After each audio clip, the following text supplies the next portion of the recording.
जब एक moving company एक घर का सामान शिफ्ट कर रही थी तो एक रेफ्रिजरेटर गलती से ट्रक से गिर गया और उसे एक गुजरती हुई महिला ने उठा लिया। वह नया था, इसलिए वह उसे घर ले आई, पर जल्द ही उसने देखा कि उसमें रखा खाना अगली सुबह गायब हो जाता।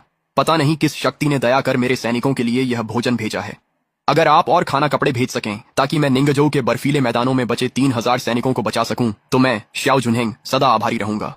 श्याओ जुनहेंग, निंगजोउ की बर्फीली मैदानें, उत्तम दर्जे की मटन फैट जेड, ये तो अनमोल है। उसने सिर्फ 10 मांस के बंस के लिए इतनी कीमती चीज का सौदा कर लिया। लू जिमिंग, अब तुम देखना, आखिरकार मेरा बदला लेने का फंड आ गया है।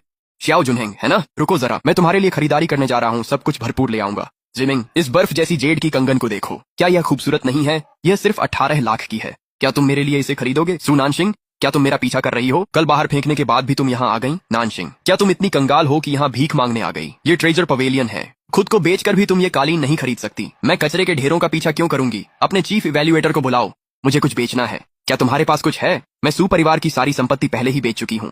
अब तुम्हारे पास क्या बचा है? क्या कोई बेकार पत्थर लेकर यहाँ लोगों को ठगने आ गई हो? मजबूरी चाहे जो हो, ट्रेजर पवेलियन में ठगी नहीं चलेगी।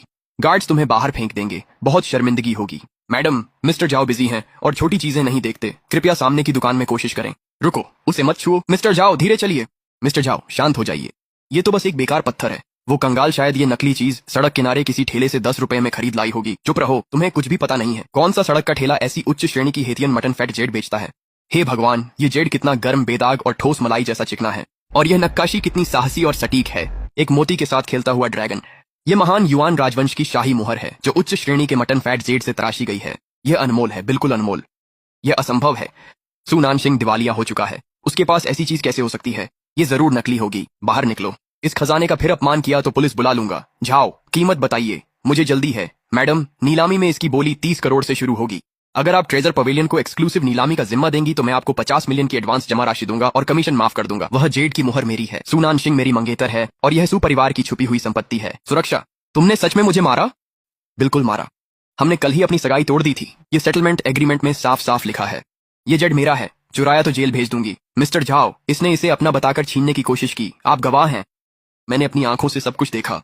कोई इन दोनों गुंडों को बाहर फेंको। आज से न तो कुत्ते और न ही ये दोनों ट्रेजर पवेलियन में घुस सकते हैं। सु नानशिंग, बस देखती जाओ, मैं तुम्हें इतनी आसानी से नहीं छोड़ूंगा। ठीक 50 मिलियन, 50 मिलियन, और ये तो सिर्फ मेरी शुरुआती पूंजी है। लू जेमिंग इसे इतनी आसानी से नहीं छोड़ेगा। मैं अपना खुद का व्यापार साम्राज्य बनाऊंगा और लू परिवार को अपने पैरों तले कुचल दूंगा। लेकिन अभी सबसे जरूरी बात यह है, ड्राइवर, मुझे खाने, तेल और मांस के सबसे बड़े थोक बाजार ले चलो। मैंने 300 मिलियन की पारिवारिक विरासत ले ली और बदले में उसे सिर्फ 10 मांस के बन और 2 स्टार्च सॉसेज दिए। इतना बेरहम पूंजीपति भी रो पड़ेगा। थोड़ा और सब्र करो महाराज, हमारे पास लगभग लकड़ी खत्म हो गई है। अगर हमारे पास गर्म रहने के लिए कुछ नहीं होगा तो आज रात आदमी ठंड से जम जाएंगे। हे दिव्य शक्ति, अगर आप अब